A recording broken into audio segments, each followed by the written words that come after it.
Okay, guys, for the last part here, if you want to watch the rest, just go to YouTube, my lunch break, and see if something is in your area where you live, if there's any tunnels or catacombs. Let us finish this up.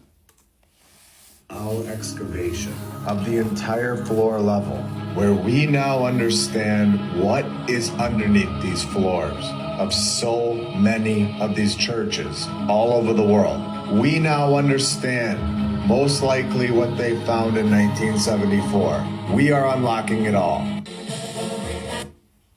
Watch what before bed.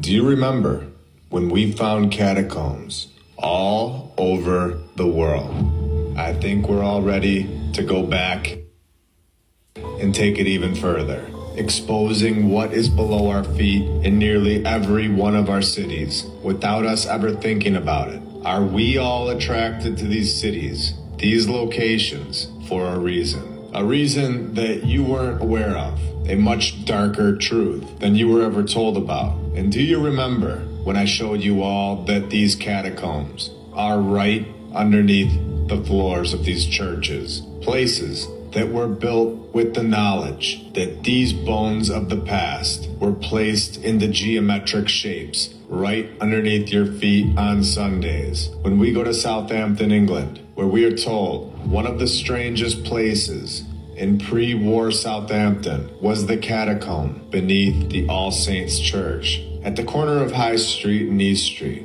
And remember, this is all located every single time in the dead center of the city, with everything circling around it.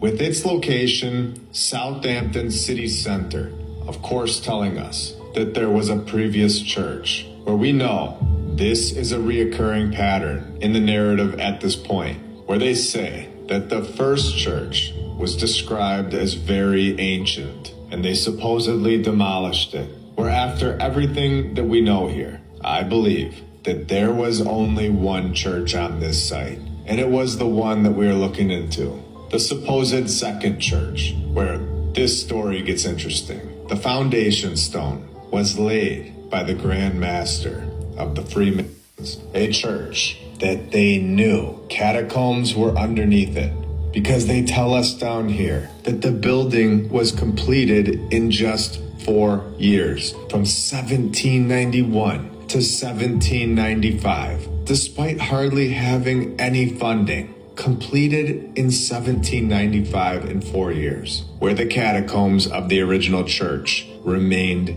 intact and were, of course, incorporated into the new building. Damn. Showing that we are correct yet again, that these catacombs were there first and then the church came after, and were supposedly ancient, as we were told from earlier. Where ancient, in my opinion, meaning from the previous civilization, where a major event took place, and these bones have been placed underneath the floors of these palace-like structures all over the world for a designed purpose, when it goes on to tell us that the catacombs reached beyond the actual building, extending under High Street itself. And this is what we are told. We also know from episode 72 that these catacombs are mostly off limits to the public, where we are only shown a small portion, where we know that these most likely extended throughout the entire city. With the new organ being installed in the church in 1861,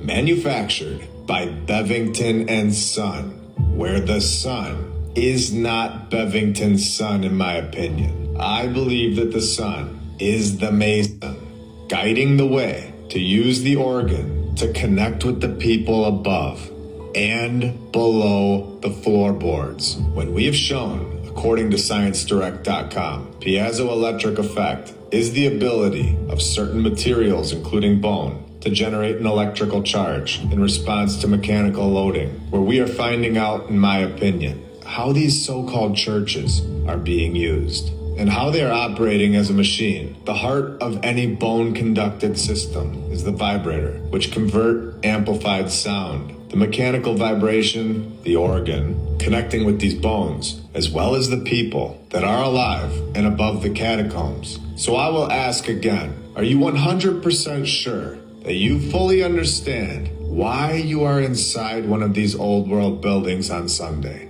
Do you know who created these buildings and for which purpose? And I am not saying that all of them are like this, but we have proven that we should all be very careful where we go and what we are being used for.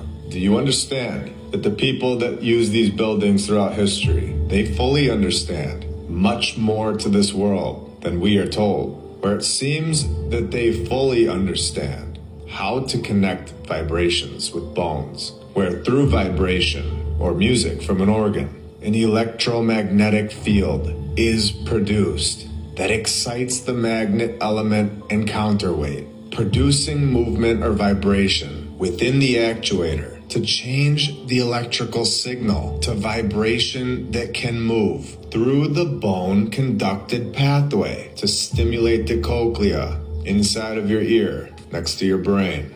Do you understand what's going on now?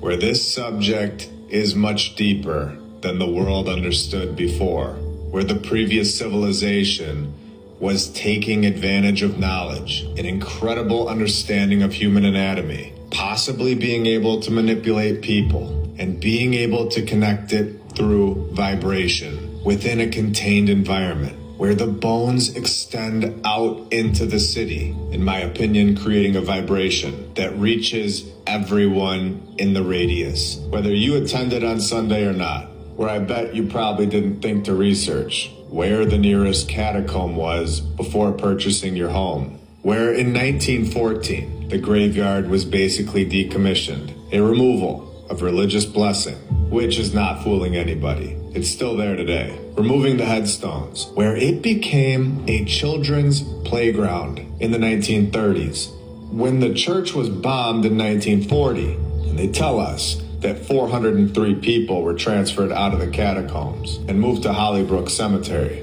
but others had disintegrated, where we can all take an educated guess at this point that there was more than 403 people in the catacombs, and they are most likely still in there, where the church was then demolished, where sources, of course, do not indicate exactly when. And now, today, they have shops on top of them, where they, of course, have the fire narrative right in there. Where I threw it out there a few episodes ago, suggesting that the fire narrative may be the location of where these catacombs are all located. This may be the nod, where we are finding clues and getting closer and closer to the truth. Now knowing what we know, and knowing what may be under the floor of more of these structures than we are actually told about, where it is possible that they didn't even know about this when they found these places. And this was possibly done by the previous civilization, which is why we are seeing our current civilization, the founders, or the finders, excavating these floors now all over the world. Or they call it renovating the floor, where we know what renovation really means. And we can see that there is so much more underneath these structures all over the world, where in my opinion, they lie to us and say, "We don't know what is beneath the floor," says director of the Department of Ancient Sciences. This is the guy who is responsible for the archaeological excavations of the entire floor area during the restoration of the pavement. So we don't know what we shall find. Where I think we know that they know exactly what they're going to find. I'm going to pause it right there, guys. If you want to watch the rest, go to YouTube, My Lunch Break. And I just want to leave with this. Don't anyone dare say that the ancient world is primitive.